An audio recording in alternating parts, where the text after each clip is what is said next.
Good evening, ladies and gentlemen. Welcome to another public lecture organized by the Mechanical Engineering Sectional Committee. On behalf of the Mechanical Engineering Sectional Committee and IESL, I warmly welcome all of you. I see a lot of different faces, young, old, senior, experienced, different mix of people, because I always get up here and get a good look at the audience, so that's good to see that. My name is Arjuna Manamperi, Chairman of the Mechanical Engineering Sectional Committee. This lecture, including our previous ones, these are all live streamed, so anybody can watch it if you are a member of the IESL. And we record these proceedings and they are available on our channel, YouTube channel, IESL YouTube channel, for further viewing down the road, which is one of the ways people use these lectures very often. We see a lot of hits, as they call it.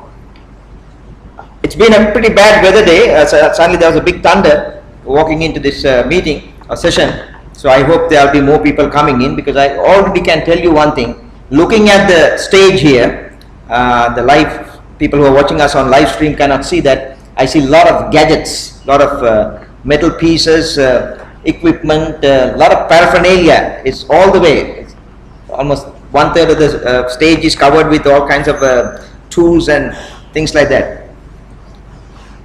So I think it's going to be a great session, because anytime I see equipment and pieces of iron and various other things that we work on, I think this is going to be a very practical session. Now today's topic is essentially about something that we all know, corrosion. We all have steel and various other metal parts at home. So corrosion is something we all know, at least we know in the sense, well, I don't know. So let me start by posing a question to you. I hope the viewers can see this. I don't know whether the live streamers can see this. Now, this is a trick that one of our lecturers, Mr. Felix, we have our two lecturers, Mr. FJL Felix, who will do the presentation. It will be a 45-minute presentation. Then it will be followed up with a Q&A session, a discussion with Mr. Aruna Rajaratna. So that's the proceeding. So this should take about 1.5 to 2 hours max. But I was strict, but I'm not going to give you the answer because I already know the answer. So before I hand over the proceedings to Mr. Felix, if the people can see this piece of iron, steel piece or whatever you want to call it, look at that, and then look at this piece, right? I hope this will get captured properly, and then look at that. Now, the question I'm going to pose to the viewer of this video, and even to you, and this will be done by Mr. Felix later. Now, which piece of this iron or steel or whatever, this is steel piece, right? Yes, steel, is a better one. Now, is it this one? Is it this piece? Or is it this piece? Which one is the better steel piece? If you go to the shop, which one would you buy? So I will leave it at that, with that curiosity, and I'm sure Mr. Felix and Mr. Rajaratna will take it on from there. So without any further ado, I think you are in for a very, very interesting, very practical session on this subject matter. Let me part with one thought. I was just having this conversation with Mr. Felix and Mr. Rajaratna. Now, you are definitely going to see technology here that will fascinate you. There's no question in my mind, because I already had a look at it and I was shown a few of them, and I'm sure you are going to get impressed. And I told Mr. Felix that the next question they are going to ask you is how much it will cost to have one of those gadgets. Invariably, you will ask that question. Here's the thought I want to leave with you. In the conversation, and as you leave this the room at the end of the lecture, learn to evaluate things not based on the cost. Learn to evaluate your engineering solutions based on return on investment. There are no costs, ladies and gentlemen, in the field of engineering. In my mind, an engineer cannot have any costs.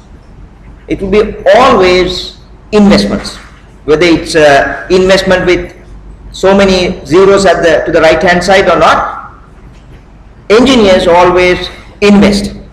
What you should look at is, if I invest this much, what's the return on investment? So move your head away from, whether you are in the government sector or whatever the sector, move your head away from the cost. The moment you hear $500,000 or anything above that,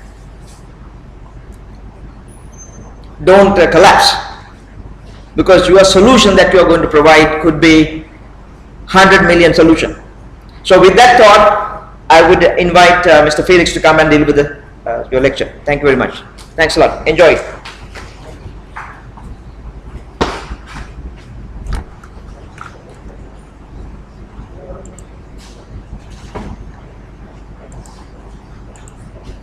Yeah, good evening everybody. Thank you very much for the nice introduction. Today we have a topic and good audience. How corrosion control design criteria can assist practicing engineering professionals. Too many words. In fact, so I would thank Engineer Arjun Peri, Chairman MESC, and Engineer Mutunayaka, Project Leader, Organizing Committee, and other team for inviting us, giving us the opportunity. So we have, this is the topic given to us. Unfortunately, this was not the original topic. We had a long topic, and this couldn't fit into the flyer. So, but only thing, it made little problem for us. But so therefore, I'm going to show what we deleted. The deleted was, we deleted the thing called to mitigate the asset losses. I think, as Engineer Manamperi said, the mitigate. That's a good word. What are we going to save, and how to stop the losses?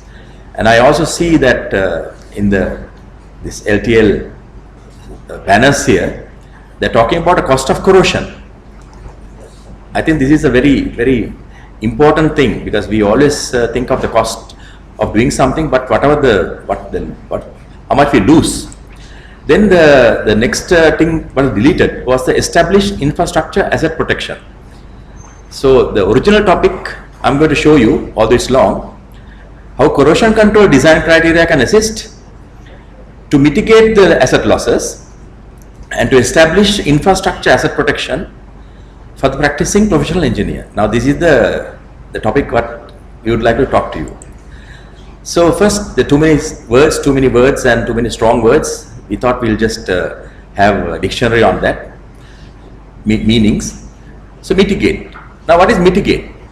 You always say mitigate disasters, mitigate that, landslide. Mitigate in the dictionary says to make it less severe, less serious, and less painful. Now that is the topic. We have to minimize the severeness, the seriousness, and the painful of the loss. In our corrosion control, we call it the control instead of less severe. So because we can't make good, 100% good. We can't stop corrosion. So therefore, we have to now try to understand what we are going to mitigate. Right? If there's no cost involved, cost of corrosion, then we don't have a topic here. Of course, we just, if you go into the internet and try to find out, I think what the Lanka Transform LTL did. Now, you can't find corrosion costs very easily. But there are organizations who had in United States, etc. They have done some research. The initial thing was in 1980 to 2001 report, which is called the $1 billion US weather disaster. Because in America, there's always some tornado coming and hitting and destroying a big city. So they have done some kind of a sample estimation and found out it was out of the US GDP, it was 121 billion, which is about 1.38. Now that's the original figure. Then later on they had with this US Federal Highway Administration and NACE, because NACE is very familiar to our people, like this corrosion control people. But to the other engineers, NACE, what is NACE? NACE is nothing but National Association Corrosion Engineers. It's in US. Now they don't call it the full name, they call it NACE International. So with this technologies, CC technologies, now they found that it is 3.1. That is 276 billion cost of corrosion. Because when you go and ask for some money to buy some paint or hot dip galvanize, they say no, too much, we don't have money for that. But what about the cost of corrosion? What are we going to stop? Because they say the World Corrosion Organization have found one day if the world corrosion estimate is 1.8 trillion, that is how 3 to 4%. So we are having some common figure coming out, 3.1%. So we need to have what Sri Lanka, what is our corrosion cost in Sri Lanka. So these all same thing, trillions, and 3% will be the value. So in my case, I can't identify what is billion and what is trillion and what is, so I just put the zeros. I hope people will understand the zeros. So what about the indirect cost? Now say you have a water line pipe, it corrodes, it leaks, and that 3% is only the corrosion cost. But what about the water loss cost and the time loss? So that is not in this 3%. So if you take Sri Lanka, in 2030 it was 67 billion US dollars GDP, and now it's 80. On that sense, we can see if you put a 3% figure. So that is your value, which is a lot of zeros down here. That is your figure now. So we are thinking of a big, small thing, but which is a big corrosion cost. So this is what we are going to protect. So as we said, the NACE, this is an organization focused on the corrosion, the National Association of Corrosion Engineers in America. 1943 they started. So now with this NACE and this highways people, we want to put some graphs onto it. If in 1998, if the GDP was 8.79 trillion and 3% is 276 billion, so that is a huge thing. Now education, there is 6% of GDP. So this 3%. So now breaking up the industry wise, they found that mostly the corrosion cost is on utilities like water board, lot of electricity board. Then of course transportation, then other things. In the infrastructure, the highways has 37% corrosion cost, and gas like litro or whatever is 31%. And the water, the utilities, the drinking water system, 75%. It's a huge thing. So if you are in the water board, please consider it's a huge loss you are going to incur. So in transportation, you have motor vehicles 23%, 79%, and in petroleum refining 21%, petrochemical 10%. So big chunks of corrosion. So since now we have something to mitigate the loss, we need to look at three things. One is the knowledge, the design criteria, and standard relevant. Because many of us don't know what is the design to be made. We don't know what is the standard relevant. So we just put 2 coats of anti-corrosive and then say we have done something. So design is a creation of the plan. So if you have a structure coming up, say pipeline from Colombo to Putlam, you have a design. And the criterion is the standard. What standard are we going to looking for? Then you as a practitioner, you should judge and decide. But how can you judge and decide without getting the qualification on this subject, corrosion? Because in the schools and in the university, this corrosion is very weak. They don't touch at all. I'll show you in a little while. So assets are there to protect. Infrastructure is there to protect. So if you are a practicing engineer, it is your responsibility to protect the assets and infrastructure. So the knowledge, what we are going to share with you. So you see some corrosion in the railway bridges. We don't know what to do. So finally minimize the asset loss and minimize the risk level. So now as Engineer Manamperi said, are we having the qualification to judge? Now that's the big question. In our scope, we found there's one word coming out called the durability. We all are happy with the durability. Now, if you are going to plan a house, you want for 100 years. Nobody wants for the house to collapse in 2 years. So durability is the time you are going to design. So durability in the dictionary says the ability to withstand wear, pressure and damage. So that's your meaning. So now corrosion and rust is the other side of durability. If you have a durability of 10 years and if your corrosion takes place very fast, there will be economic loss and damage and destruction. So these are two sides of the coin. So this is what we learnt at school, the forms of hydrated iron oxide, ferric oxide or whatever. This is we learned. We are very good at ferric oxide, ferrous oxide and ferrous oxide and all the stuff. We are very good. We passed our A levels, O levels. We also remembered that we have ferrous oxide, which is iron 2 oxide, ferric oxide is iron 3 oxide, and ferrous oxide is iron 2 and 3 oxide. It is also called as wustite, hematite and magnetite. You remember that also. So iron will rust, and this is a natural process. As long as you have water and oxygen, there will be corrosion. So we call it the deteriorated loss of the material. You see, the environmental reaction is the idea. So if you have air, if you have the water, if you have the steel, you have corrosion. And there's another definition called ACME, electrochemical process. There we say the anode should be there, the cathode should be there, the metallic pathway should be there, the electrolyte oxygen should be there.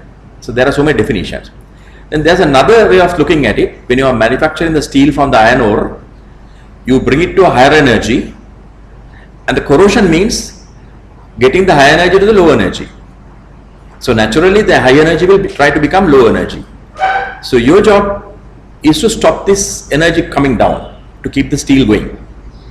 So as we said, the corrosion is a natural thing, and to do the corrosion control we have to work against this nature, because corrosion is natural, steel is artificial. So if we are going to stop the corrosion, we are working against the corrosion, against the nature. So it's a serious challenge. So we have to check the balance while protecting the environment. We have to protect the steel. So now I was introduced as Felix. I mean, some people know me. You know, people will ask, what is your experience? Very sorry to say, I don't have any experience in engineering or anything. I'm just a salesman. But I call myself a corrosion spokesman, because in 1982 I started selling wall doors and safe deposit boxes and iron safes in the Alpha Industries. So it was all Yakata. I did it for about 10 years. Then I went to Saudi Arabia and again sold iron safes and wall doors in Jeddah, Riyadh and that area. So they are also corroding. So corrosion is my life. So in 1997 I joined the dockyard. Then they said, sell not the safes, sell the paints, sell the plates. So I had a big problem now. I don't know what is this business, the new business for me. So I had to learn fast. So then I went to the market, the hardware market, and I asked them, what are the steel, what is available in the market. They said, different countries have different standards. ASTM means American, BS means British, DIN means German, JS means Japanese, etc. And also, when I went to the shops and asked for the mill certificate, they had this mill certificate with 90%, 95% of the steel was out of these standards. A36, BS 436.843B, DIN 17000 ST37, S235 JRG2, Japanese G3101 SS400 and Indian standard 226. So I was little puzzled, what is this? And everybody has different, how can we survive? Then there was a common thing. The common thing was the physical characteristic. As you are aware, the tensile strength of mild steel is about 400 to 510 MPa. The yield stress is about 235 MPa. So that was very general physical character. So there were these plates and sheets and flats and every sections were there. Then I spoke to some engineers. Many people said, they are working their structures with high tensile steel. So I thought I will have, study this high tensile steel. Then I found the next grade. Now the mild steel has in the British standard 436 knot grade 43B. Now the high tensile they have 50A, or the DIN is 17,000 ST 52, and in the European standards 355 JG2. And I found the tensile strength was 510 instead of 440, and the minimum yield strength was 355. So then I found many engineers do their calculations on the high tensile, but when they go to the market, they only can buy the mild steel.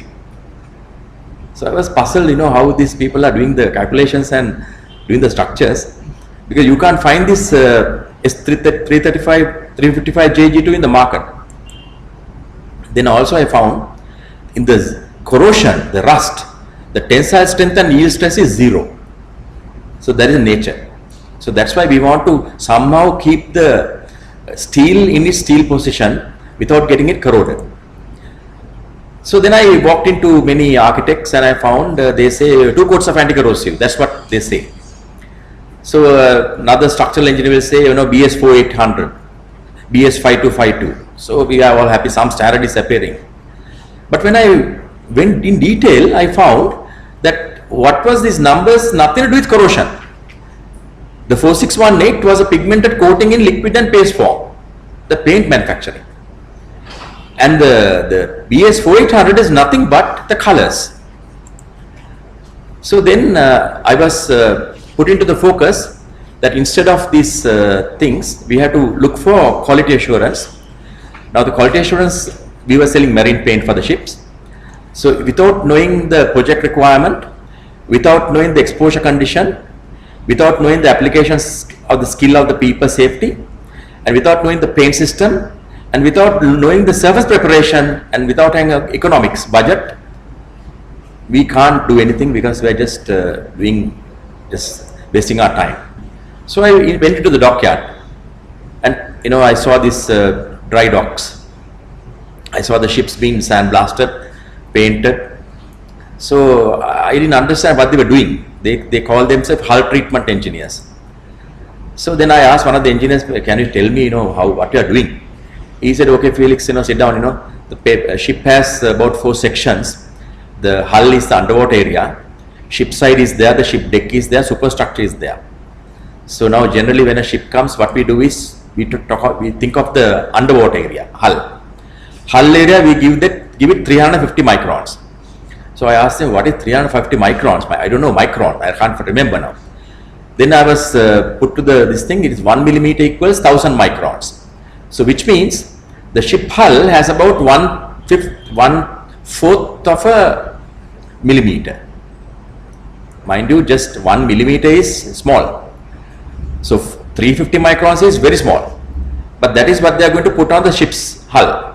So what they do is they take the steel, they sandblast it and apply a primer, say 50 microns, apply another coat, say 125 microns, apply another coat, 125 microns, put anti-fouling, which is for the barnacles, and you have a 350 microns of anti-corrosion and some anti-fouling. So this is what I knew now. So he told me that anything underwater, put about 350 microns, you are okay. I said, thank you very much. Then I said, what about, so this is, now this is a plate, we have the plates all here. Now this is a Elcometer digital dry film thickness gauge. Now here it's one coat, this is second coat. The first coat has 189 microns. The second coat is 349 microns. So if you put this paint onto the hull of a ship, nothing will happen. It will protect. Because that guy said, no problem, 350 microns, ship's hull, protection, no problem. So I was very happy. Then I asked, what about the upside, the top side? He said, okay, no problem, put about 200 microns. That is 1/5 of a millimeter. So you have a steel plate, you have a primer, you have another paint coat here, put another one, so that 75, 75, 50, 200 microns. So I came out of the dockyard, expert in corrosion control. Then I meet my customers. He say, where are you staying? Near the seaside. Okay, put about 250 microns. Put about 3 coats. So everybody is very happy. because I'm expert now, no? You just say 3 coats. So I sell my paint also. So this is airless spray painting, which many people outside people don't do, dockyard do, then sandblasting or whatever. So I also saw a flat bottom painting. The ship is kept on chocks. The ship underneath is the hull. They put about, as I said, 350 microns. Now these chocks, once the ship is dried up, you will never get a paint here. So the painting will be done on the next docking, 3 years. So this is the ship, how it is painted, the second coat or third coat. Then finally there are anodes also in the rod anodes, zinc anodes. We remember we did cathode, anode, electrolyte, we did that in school. And the ship goes off. So after joining in 1997, by 1998, I was expert. Because others don't know, I knew something, no? So I'm very happy. So anybody coming, put about 200 microns, 3 coats, that's it. And they say, okay, nice, no problem. After 1 year, they don't complain. So then after that, I happened to meet a petroleum insect engineer. So now, this is a small tank, but there are big 1 acre tanks. Now I said, are you buying mild steel or high tensile steel? He said, no, we are getting ASTMA 283 grade C, some other special plate, carbon or whatever.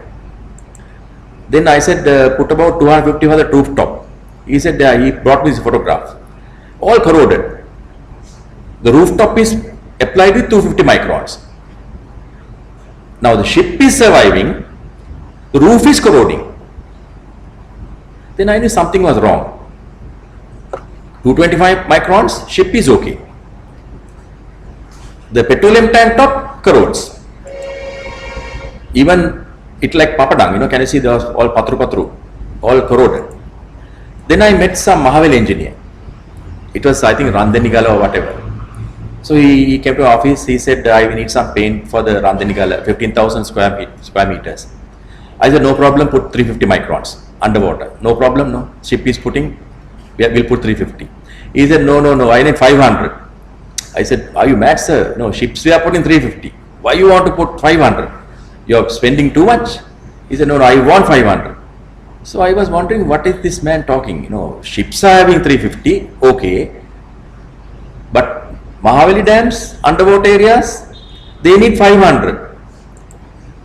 Then even in bridges, you find that corrosion is happening. They put 300 microns here. It's corroding. So then in 2008 only I meet Mr. Aruna. As I said, I don't have qualifications.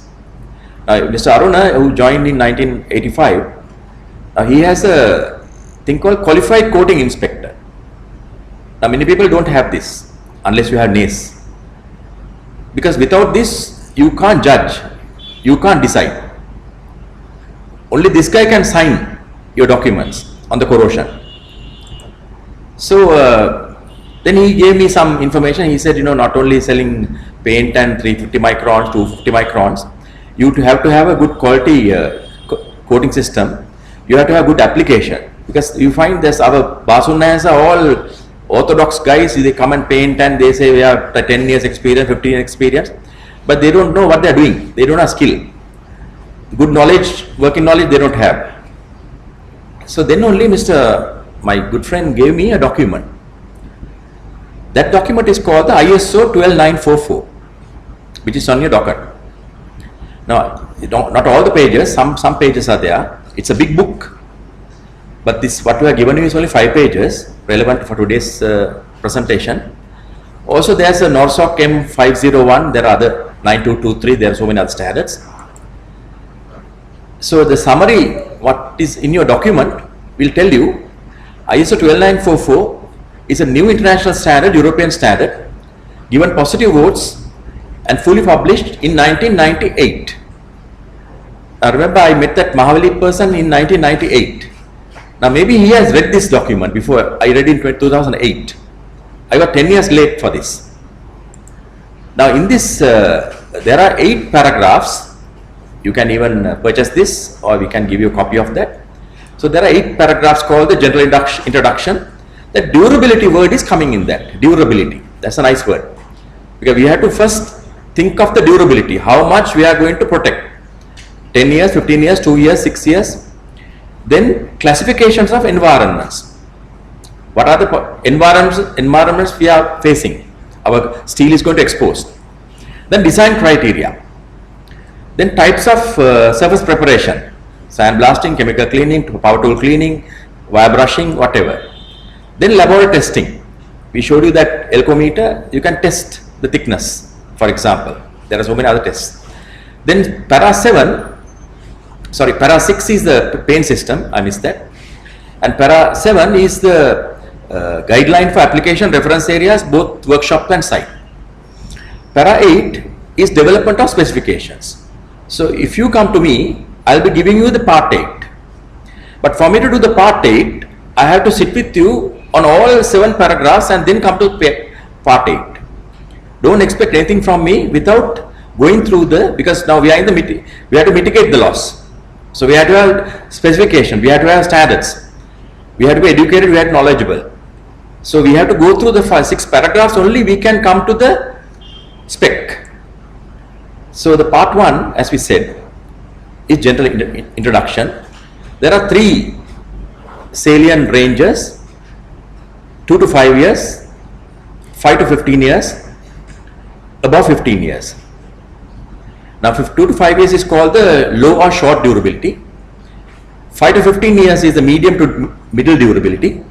Because sometimes when you say medium, you feel a little upset. When you say middle, is okay. When you say low, it's very upset. Short, no problem. The word is also nice. Then above 15 years is high long durability. Now then only I realized, now I went to the dockyard and the ship's hull 350 microns and the Mahavali engineer says 500 microns.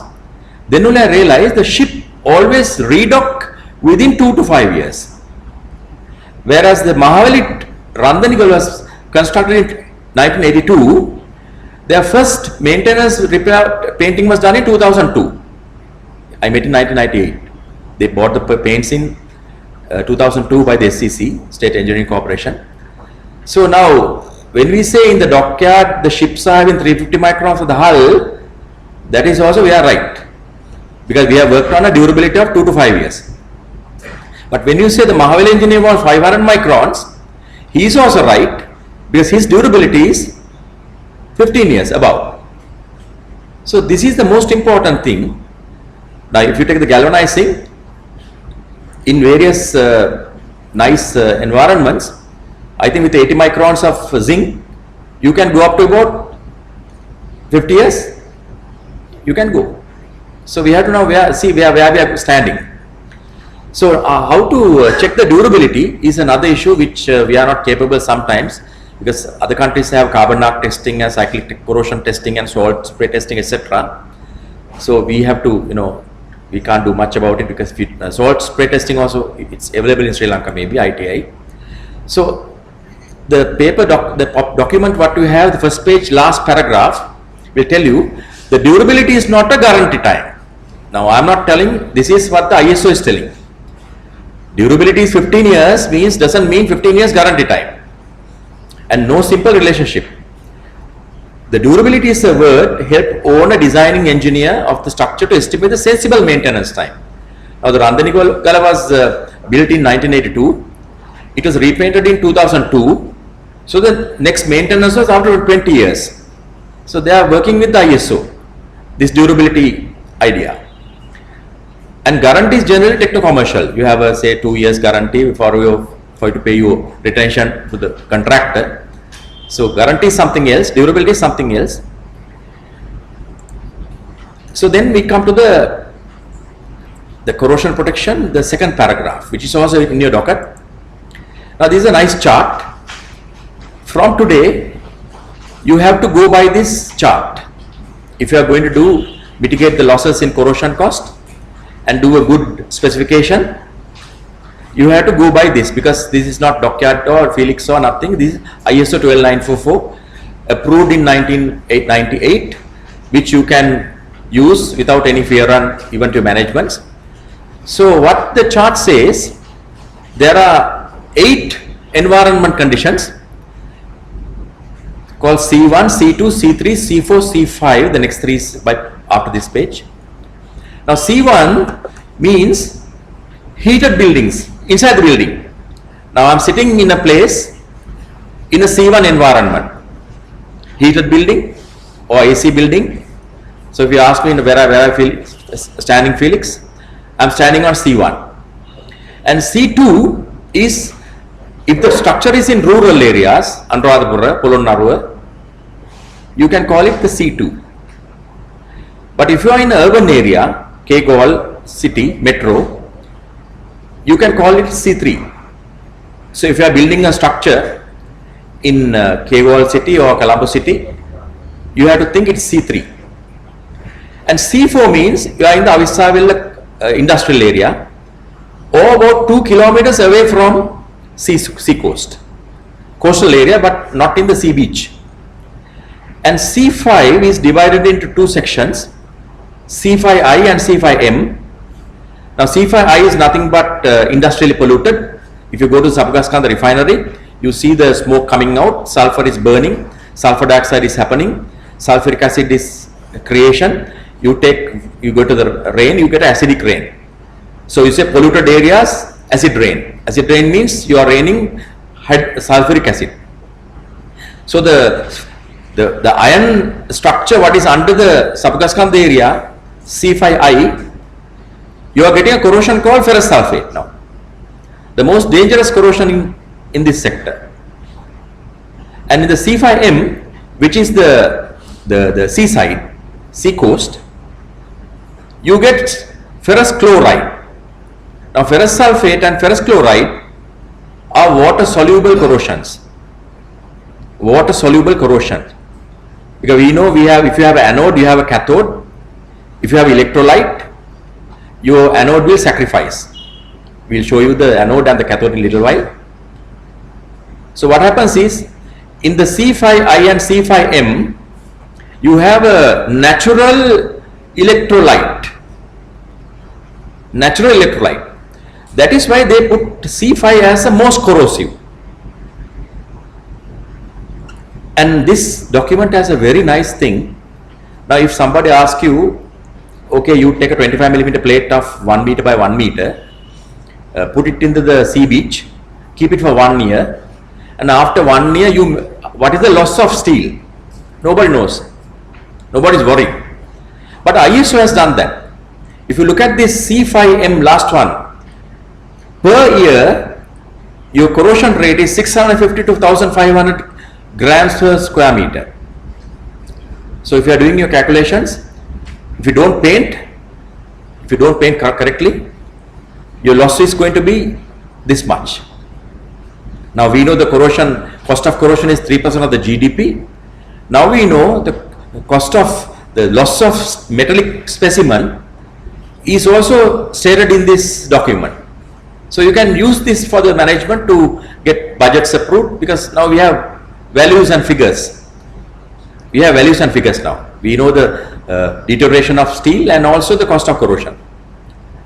So you find now the committee of ISO 12944, it is I think 10-year or 5-year time they have done the studies. They came out with 9223. 9223 is the galvanizing standard, wetting time and things. But this is for the paint manufacturers. So they tell us for the C5M or C5I, you have to have 320 microns. Now there's another little issue. If you look at the C4, you find they say 240 microns for zinc and 280 microns for non-zinc. Now what does that mean? Now we have idea zinc need not be painted. You have hot dip galvanized, no problem. But they say you have to paint zinc in the C4 areas. But C1, C2, C3 you don't need. So this is ISO is telling you now.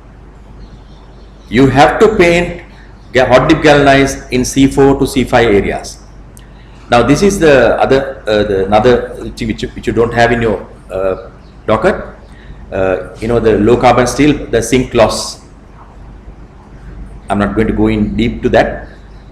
Different atmospheres. how much loss. This is the second page. So loss values, corrosive category is identical to those given in ISO 9223, which means that galvanizing. So the first 5 paragraph of paras of the environmental class was C1, C2, C3, C4, C5. Now we have the underwater areas. So if you are under the water, fresh water, it is IM1. If you are under the sea water, it is IM2. If you are under the ground, it is IM3. So now without these classifications, we will never be able to find a specification. So you have to first tell us, okay, we have a structure, we want to have a durability of 15 years. Our structure is in the C5M. So if you don't give these 2 parameters, you cannot get to the dry film thickness. So it's very important that as an engineering professional, if you are going to mitigate losses, you need to go by this spec, which is an international standard. And also this one says the breakdown. Now as we said, C5M is 320 microns, which is for 15%, 15 years. But example, if you don't have the money for 320 microns, you can go to the management and tell, sir, we don't have the money, we have money for about 200 microns. So we will plan it for 2 to 5 years durability, because you have to get compromised, no? I mean, if you don't have the money, you have to reduce the durability. So after 5 years you repaint. So this is the breakdown, which is also available in a docket. Different 3 environment conditions. You have different DFTs. So if you don't put these DFTs, you are going to have corrosion. So that is what the ISO is telling you. And also the third paragraph is the corrosion prone areas. Now this they have really come hard on us. Now if you take this C channel, now you have designed it to face it upside. So the water will stagnate. Now if you apply 250 microns to this steel, that is okay. But no sooner the water fills up, the inside becomes IM1. That means you need to apply 350 microns inside the C channel. So you have to fix it this way. Maybe your design doesn't allow it. Then what you do is you make a drain hole so that the water will drip off. So you have to do something. That's what it says. Corrosion prone areas, riveted bolt structures difficult to protect. Often coating system shows cracks after certain time. So if you don't think of these minor details, which are major details, you will have a problem, because you applied this C channel which is on the roof for 200 microns and the water got filled up, and the C1 became IM1 and corrosion took place, because you change your environment class to a different one. So you have to think whether this water is going to fill one day. The design has to think. And also the riveted this rounded corners and things, these are bad points. So under ISO 12944 para 3, they are talking about the design criteria. These are the things they are talking about. So as we said, the marine side, you have chloride corrosion. In the industrial side, you have sulfate corrosion. So if you take this pipeline, now this is say water reservoir coming down the hills, going inside a water river, coming inside the underground and going inside the building, and then going on in the buried areas and go C4 areas, then very bad subgaskanda C5I and sea breeze C5M, and pipe is going under seawater. So if you want to design for 15 years, you will put here 500 microns. Here you put 320 microns. Here you put 280 microns. Here you put 75 microns. Here you put 200 microns. So it's all in a list now. So you categorize your environment and look at the ISO specify DFT and start painting. So we have some question time for us, not for you, more for me. Now if you take things like this is a rural area and these are the pipes. Now what is the exposure? We will say C2. What is the durability? 15 years. What is the coating thickness? If you go to a chart under C2 and go for 15 years, you have 220 microns.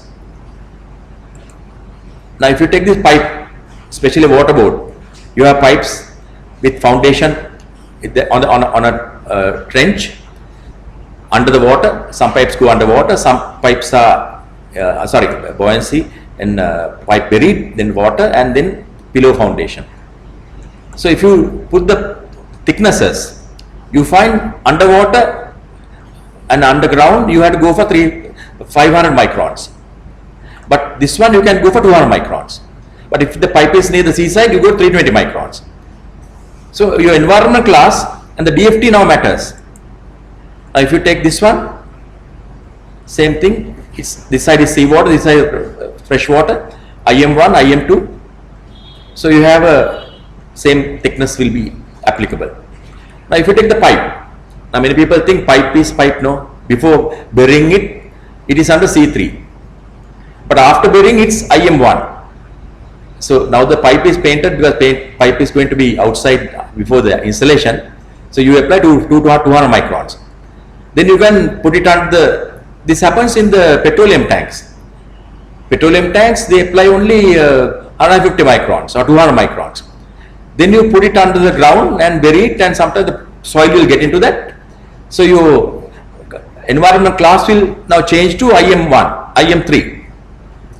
So you need to think finally where your pipe or tank is going to end up with. Now if you look at this, there will be sulfur dioxide burning, sulfuric acid rain.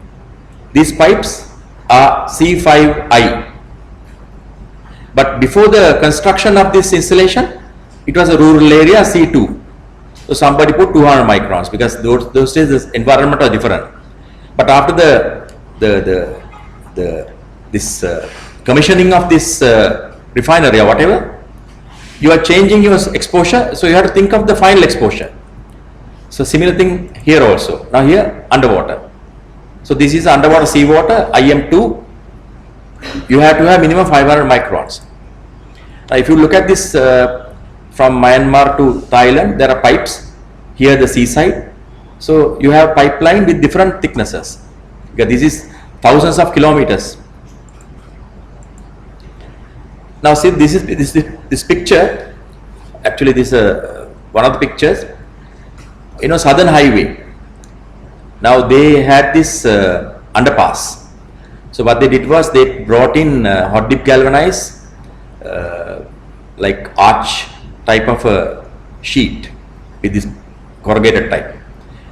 Then they installed it, and they said they are used in Brazil and they are used in Saudi Arabia 20 years, 100 years. But after installation in Southern Highway, within 6 months this corroded.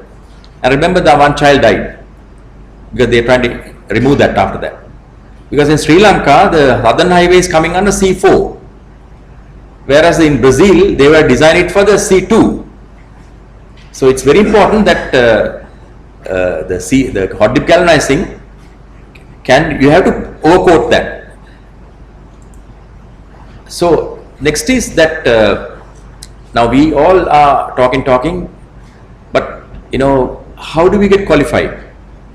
Now we did A level, we did O level, we did degrees, we diplomas, city and guilds, but corrosion side very weak. So one of the major organizations is NACE. Now NACE has an Indian institute. Now they have CIP level 1, that is coating inspector program 1. So they will teach you corrosion fundamentals, coating types, coating specifications, surface preparation, all this stuff they will teach you and give you a diploma, CIP, and you become a coating inspector. You are qualified to judge, you are qualified to decide. So this CIP 1, and there are so many levels, CIP 2, CIP 3. But in Sri Lanka we don't have this. Our Sri Lankan students, engineers, they don't have this opportunity to do this. Now there's a one-day bridge course also. Last year this MESC came. They had a program in June 2014. No people came. They cancelled that. So now this is in India. Bangalore they had in June. November they had in Maharashtra. So this is a good thing for our people to learn about corrosion. This is a qualification. And now maybe ISL can work with MESC and do exams here and give the opportunity for our people to get the qualification, because in doing in India is expensive, because you have to go and take the flight ticket and go for the hotel accommodation. But if you can have it here, it will be nice. So now we have coming to the next section, steel. Now say this is a new plate, this is a new plate, this is a half little corroded, and this is the iron ore. So iron ore is put into a blast furnace, and then they take it out, molten iron, and they make billets. So they will pour it and they make billets, and they finally make HIN and all the stuff they are making. But the issue is, are we sure of our ferrous and ferrous-ferric oxide and ferrous oxide? Now the steel is extruded, and when the steel is extruded, there is a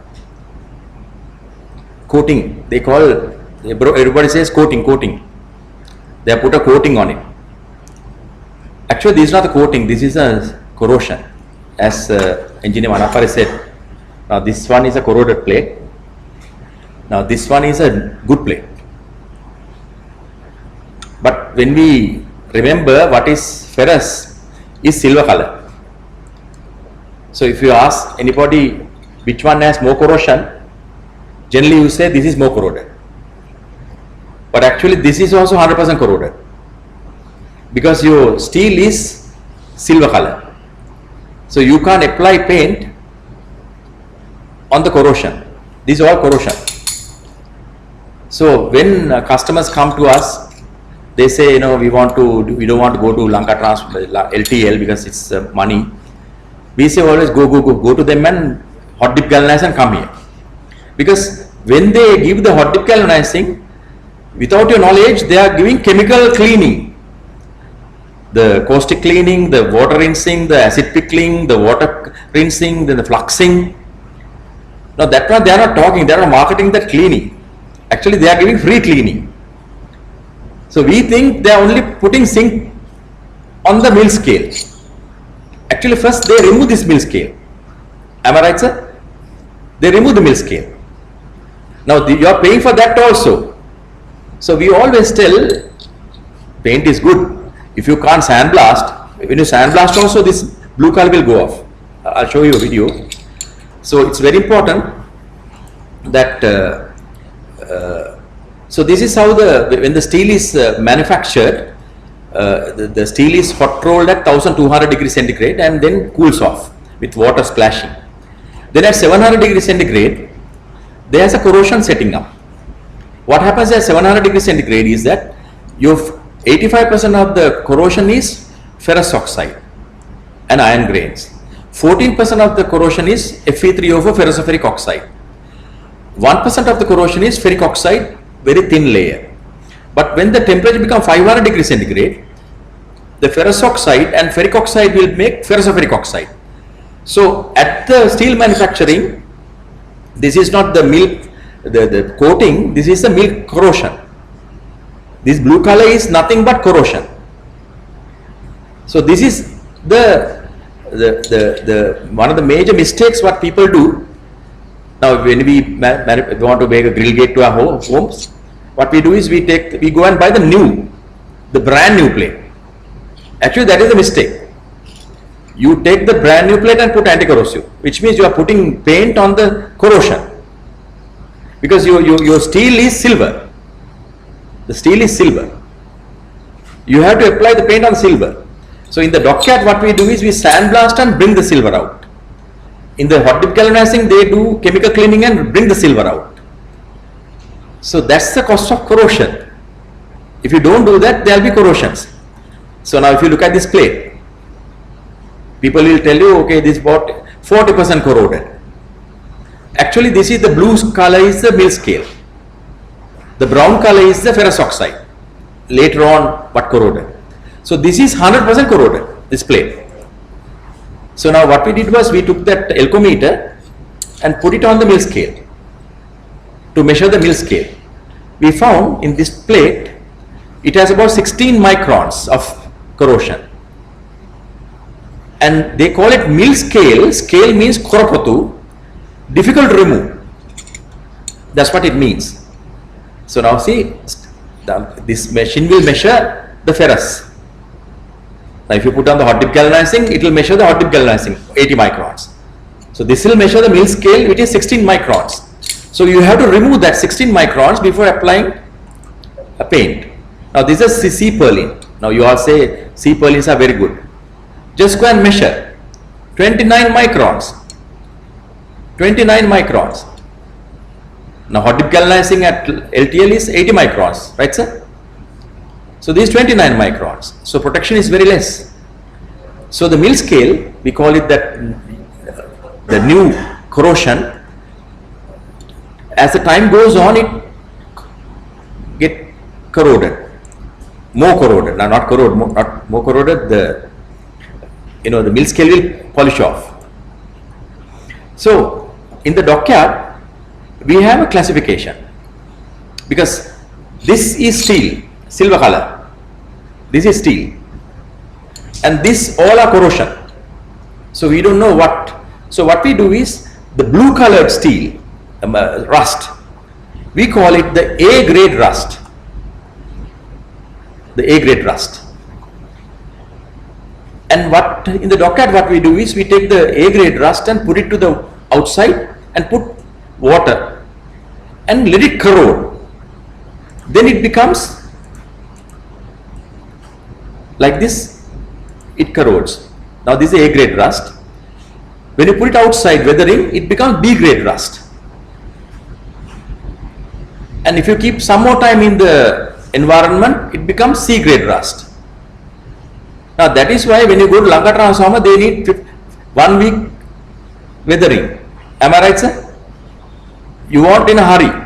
When you go to Lanka transformer, LTL, they say keep for one week because you have brought new steel, 100% corroded. You can't put it in their machine. The chemicals will get spoiled.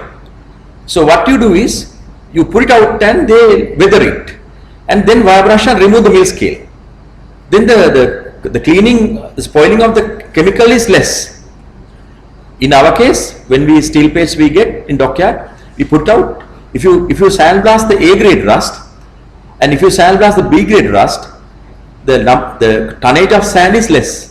If you have 5 tons for the mill scale, you have only 2 tons for the B grade, because this is 100% corroded, this is also 100% corroded. There is no corrosion increase. You are changing A grade to B grade, that's all.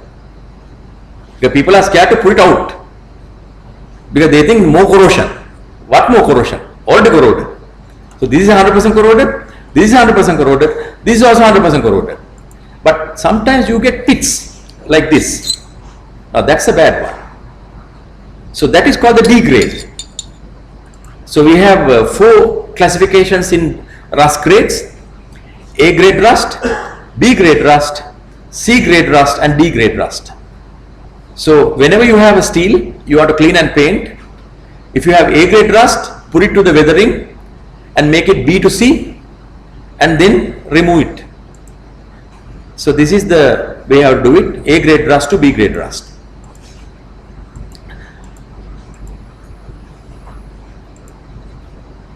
So sandblasting. Now this is the sandblasting standard, SA 2.5. When you sandblast, it becomes white grey. After about half an hour, it becomes 15% greyish because there is oxidation. So in dockyard, when we bring ships and plates, we sandblast it to SA 2.5. So now if you look at this steel H-beams, they are kept it outside for it to corrode. Now this is A grade rust, this is B grade rust, this is C grade rust. So everything is corroded. It's only the classification. So these are the plates what you can see what is in my hand. Now this is a good plate. People will say good plate, but it's 100% corroded. It's mill scale, A grade rust. Now this is BC, and now this is the ferrous silver color.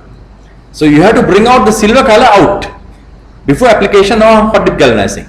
You can't put zinc on the mill scale or rust. So this is hot dip galvanizing, chemical cleaning. You have caustic cleaning, rinsing, pickling as rinsing, flux solution, and hot dip. So now see, if you look at this, their specification, BSCN 1461, they also say the ISO 9223. The 9223 is the corresponding complementary one to the ISO 12944. Now there also they are saying category C1, C2, rural. Now see, this is hot dip galvanized pipe kept in the seaside. It is already corroded. Now this is zinc on the active end, and this is mild steel on the passive end. So always zinc will corrode. Now this is the way how it happens. The anode and the cathode. The anode will sacrifice. So when you put the anodes on the hull, this will sacrifice.